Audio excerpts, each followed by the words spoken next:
Hello mga sis, nandito ngayon ang aking high school friend at kumare ko na din para magpa-nail extension. Pa-third time niya na to since nung nag-start akong gumawa. Magpapa-nail extension nga siya kasi gagraduate yung kanyang Junakis. After ng medyo mahaba-haba naming pagmamaritesan mga sis, ito na rin agad yung kanyang final look. Wow! After ko nga mag-nail extension, ay tumawag na itong si kuyang taga RG e-bike trading at dumating na daw yung aming in-order na e-bike. So, napagdesisyon na namin ng asawa ko na bumili ng e-bike kasi para medyo maliit-liit lang siyang service. Charan! Ito na nga siya mga sis, yung aming napiling e-bike.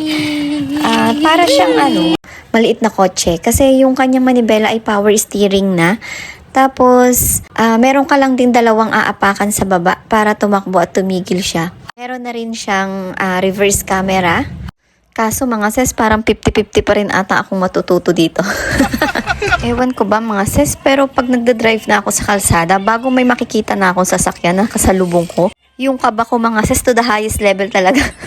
Siguro naman mga sis, matututo din ako. Pagtsagaan lang talaga akong turuan ng asawa ko. So, ayun lang mga sis. Thank you for watching. Bye!